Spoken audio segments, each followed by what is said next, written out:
Hi, my name is Riwen. This is my 4th time recording this, so please bear with me. There's been so many issues, but we're going to get the tier list done today. We are doing it. So, what I'm doing today is I'm going to rank the tier list, and then I'm also going to have some help from PNG Win, who is going to be describing the gates, so we understand what they are. Also, I forgot your Reddit names because I don't have this script right here. This video was recommended by these people. So if you have anything you want me to cover, want me to do, please just comment, drop it, and I will do my best to get to them. Let's go. Flickergate is one of the most complicated, but also one of the most interesting.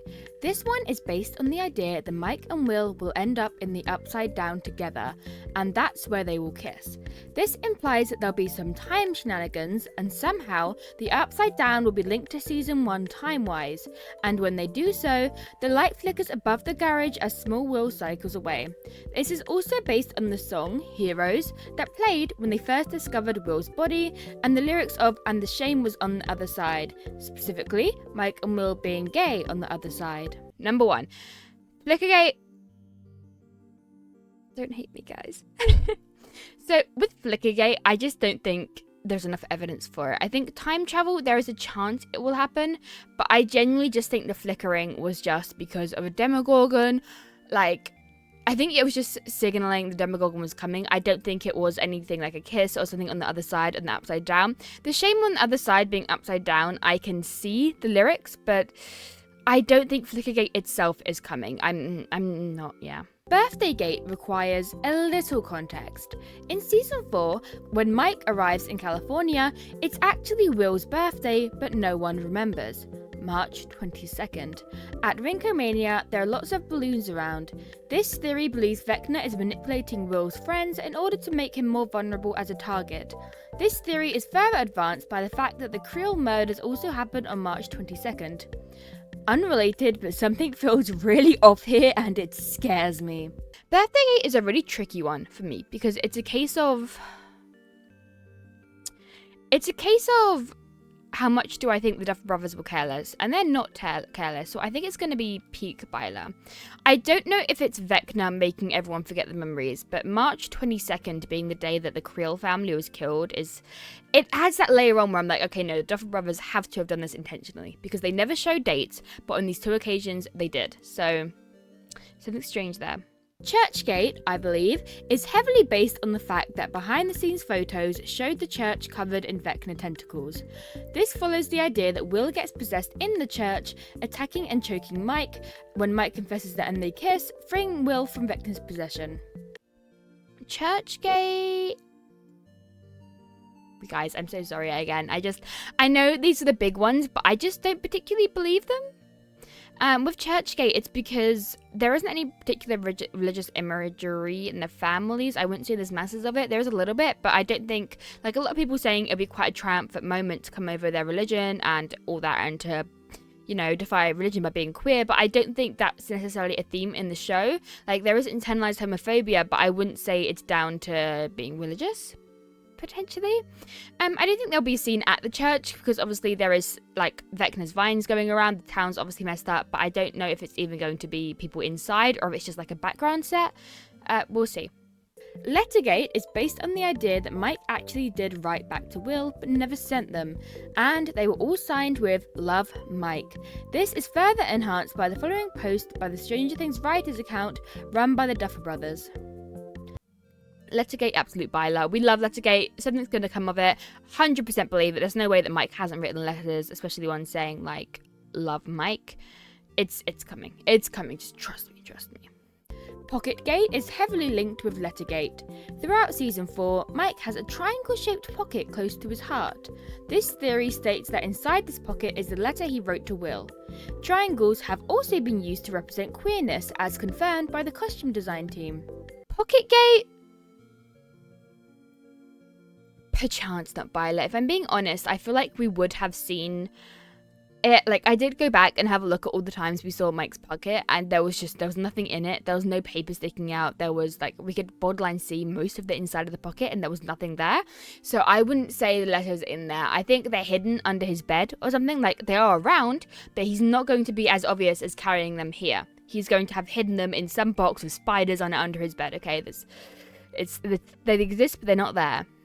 Phonegate is a theory that Mike has been calling Will, but they just haven't been going through.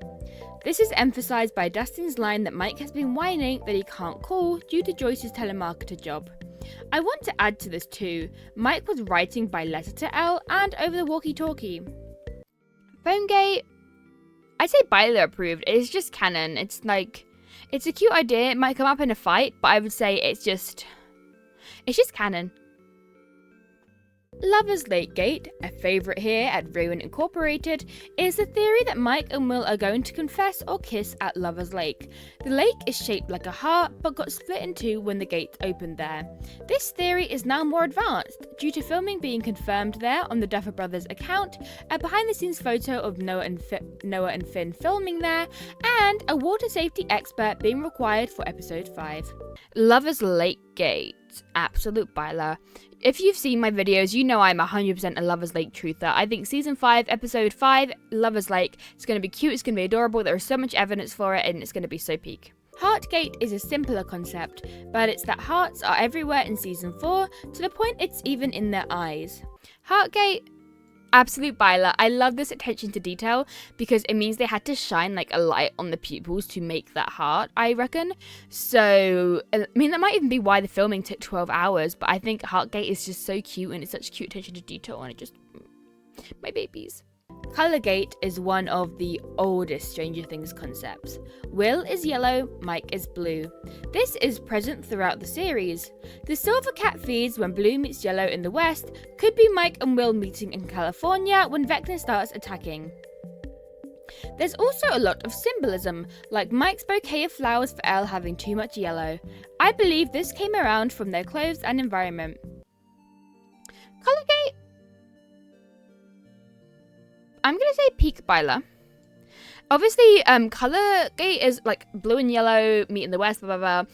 It's very, very, like, clear. I do like a lot of the symbolism, but unless they really up it in Season 5, I think I do really like it, but it's not got me, like, really hyped. It's a classic, but I'm like, oh my god, what's going to happen next? Like I am with Lettergate and Lover's Lake Gate, for example. Curtain Gate came about from Murray's line of curtains being closed, providing comfort and safety. Mike and Elle are often framed in front of closed yellow curtains and represents that Mike is never true with his feelings. Curtain Gate, Byler approved. It's another one of the ones where it's like, yes, that's probably true, it's symbolism, but it's like, nothing massive is going to come of it, and I'm not as hyped about it, which is why I'm like, okay, Curtain Gate. Phone Gate definitely above it, but yeah. Shoegate comes around because shoes similar to Will's seem to appear in Mike's room. This is based on the idea that Mike is figuratively stepping into Will's shoes and apologising, since the shoes are the same design but the opposite colours. Shoegate. Chance not Byler. Symbolic, yes, but actually swapping the shoes, I don't think so. I don't think it's as complex. So I think... yeah, I think it's just a case of... It's... I guess, but also not... I'm not like, oh my god, swapping shoes, like, oh, cute detail, but I'm also... actually, no. Byler approved. Byler approved, because I do think there is symbolically, but actually swapping clothes... Possession Gate is an interesting one, since it implies Mike is no longer in control, but Vecna is controlling him in Season 3 to 4, hence why he has been acting weird. This is emphasised by the fact in Season 3, Will is now the Dungeon Master, and in Season 4, Eddie is. This could have happened when Mike's ankle was grabbed in Season 2. Possession Gate. I actually really don't like this one because I feel like it takes away a lot of agency and a lot of depth to Mike's character. The reason he's lashing out is because of internalized homophobia and kind of getting depressed as well. We know for a fact he's getting depressed and losing his leadership role. So I think to just say, actually it was Vecna, like there's so many plot holes as well. Like, what do you mean Vecna was just going to high school and playing D&D this whole time? Like, no. Even just affecting his feelings, again, it just takes away so much from Mike's character. I really don't believe that is one. Motel Gate is based on the concept that there are 2 days missing in Season 4, and that's when the group stays at the motel. This is emphasised by the fact that photos in front of the same motel for Season 5 were posted. This implies there will be a flashback in Season 5 back to the motel, a scene between Byler. Motel Gate. high-end Byler approved, maybe below PhoneGate. I do think it's going to happen, but maybe it's because I haven't speculated about this much. That is also a contributor. The more I speculate, the more excited I get. But for Motelgate, I think it's going to be a cute scene. Actually, above PhoneGate. Because I think there's probably going to be one of those scenes where it's Mike's POV over Will's. And I'm excited for those because I think Mike's going to have the biggest puppy dog eyes. So... Victimgate is a theory that Mike was meant to be the third Vecna victim, not Patrick. Patrick's curse seemed to be different from the others, since they seem to experience it for a week, whereas Patrick's just happens over one day. Victimgate...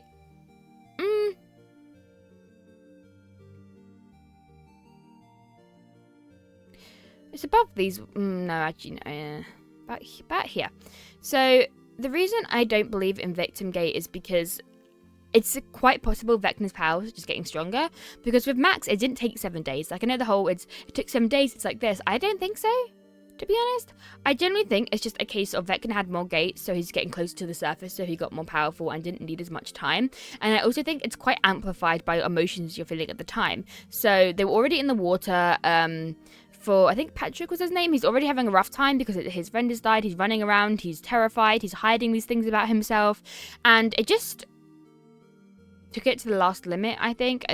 Yeah, and Vecna was getting more confident. 12th gate is the idea that Will is actually the 12th experiment of the lab. This is why Elle and Will are so similar looking. It would explain Will and Vecna's connection and why Elle seems to recognize him in season 1. I believe that's 13 gate. No, 12 gate. That's the one. No. Will probably does have powers, but he was an experiment. He got his powers either from the Upside Down, or he got them from his connection with Vecna and Mind Flayer, but there is no way that his powers are going to come from being an experiment. Like, the reason Elle and Will look similar is just because of casting. They were chose to look similar because they're also siblings at the end of the day. They're just siblings. But I don't think... yeah, no. 8:15 gate is a true fact that throughout the show, the time 8:15 is continuously mentioned.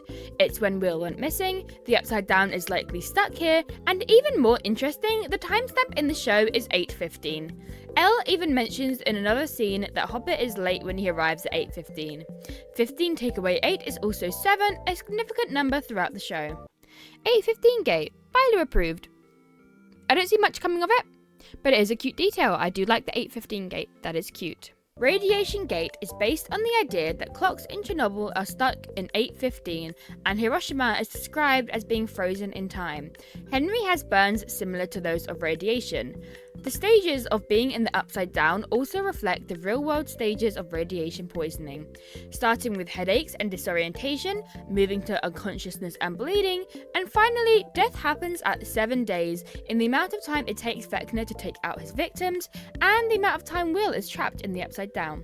Radiation Gate... chance not Byler. I think it's inspiration, but I don't think I would say too directly. Like, I don't think it's actually radiation. I think it's just inspired by it. Yeah. White Rabbit Gate is because the first song in the show plays when we first get the sense of Elle's powers. Some people believe it'll be a full circle moment when Will accesses his powers, or Will and Elle use it together. There is a lot of similarities between Stranger Things and Alice in Wonderland too. The White Rabbit always being late, great significance to clocks and time, lots of hallucinations, and similarities between Upside Down and Wonderland. Even more interestingly, Henry's sister is called Alice. White Rabbit Gate. Byler approved. It's cute. We can put it about here. I like White Rabbit Gate. It's a really cute concept how it's mixed with Wonderland, how to take inspiration from it. I do think I like the idea of Wonderland Upside Down more than I do love the other one, so I will go for that. Soundtrack Gate is focused on the soundtrack. This one is based on 3 songs, Being Different, The First Lie, and The First I Love You with a lowercase l. The First I Love You plays 2 times, during Robin's coming out scene and the Mike/11 season 3 kiss. Being Different from the season 4 van scene and The First Lie, Jonathan and Nancy's season 2 kiss, match up together and create a new track. I want to add to this as well that the L not being capital in 2 love confession scenes is interesting. Soundtrack Gate, peak Byler. I mean, absolute Byler, because the whole In the Closet of Rinkomania, banger. Playlist Gate is based on the Stranger Things official playlists, with only Mike, Will, and Billy's being around after a while. I've actually talked a lot about this in my first Stranger Things video, which I'll link here, but essentially, Mike's playlist is super gay, full of gay anthems. Playlist Gate, absolute Byler, but low end. So, if you see my channel, I'll put a link again here. Actually, no, I put it before. You guys have already seen it. But I talked about the playlist in quite a lot of detail. They are really detailed. They are fascinating. And they are so gay. So I do quite like the playlist, I would say. I think actually, yeah, actually peak Byler. Peak Byler because it's obviously a while ago, but I do love the detail in them. Scriptgate was some season 4 leaks that people paid for. Yikes. It had some banger Byler lines and then just wasn't real. Damn. Scriptgate. I feel so bad for you guys. I feel so bad for the people that paid for that. That is not Byler at all. Lowest Byler. Breathgate is based on the real scripts. When Lucas asks Max for a movie date, her breath catches. When Will shows Mike the painting, his breath also catches. Essentially, Lou Max and Byler endgame. Breathgate. Perchance not Byler. I can see its potential, but I don't think it necessarily is confirmed because they might just be having their breath caught. It's not like a definite thing, so it's like, I don't think it's definitely that. That is, not 100%, so we'll go with that one. Piggyback Gate is a double theory. First, the framing of the drawing on the van in the piggyback scene. It's been redrawn, which is interesting, making them line up better with Elle on her own and Mike and Will framed together. The second one is the idea that Will is piggybacking on Elle's feelings in the van scene, which is, in fact, true. Will is describing his feelings under the guise of them being Elle's. Piggyback Gate. Absolute Byler. Not for the first one, but for the second one. For the first one, it's like, okay, I get where you're coming from. I get it. But I would say it's as high as here. Will's speech in the van was so freaking cute, and they are so coming back to it, and it's really sad, and it's so emotional, talking about how he felt he didn't belong. So yes, that is 100% absolute Byler, because we love Piggyback Gate. It's so cute. So cute. Clarendon Gate is a comment on season 5 episode 7 The Bridge, with the statement it pulls across all seasons. Someone leaked the titles early too, with the other titles being the same except The Bridge, which was The Paladin and The Cleric. This is suspected to be a Byler heavy episode, similar to season 2 episode 7 being an Elle focused episode. Duffers have lied in the past, so the episode may still be called The Paladin and The Cleric. It would explain why they started filming earlier. Clarendon Gate, you are quite high up. I would say, actually, I'd say the highest tier. This one is real, and I think it very, very likely is. I have very little doubts it is. The episode being called The Cleric and the Paladin is so telling. It's really going to be about their connection, so I would rank that really high because I'm so optimistic what we will see, and it's so clearly directed, so yes. Football Gate is the final serious one, but isn't actually related to the show. On December 25th, 2024, Stranger Things fans spent hours watching NFL football with the hope that they'd get a season 5 trailer, and they didn't. And Football Gate. You poor souls, I have experienced that before. I'm so sorry for you. But yeah, so this is my tier list. I will show it on screen now. And that is the end of the tier list. So, did you agree? Did you disagree? It is actually public under my name Rewin on tier list, so you can go and have a try, see if you agree, disagree. And again, remember if you want me to do stuff, recommend it. And if you like my content, please subscribe. It means the world to me. Your support is amazing, and I love every single one of you. I will catch you later. Bye-bye.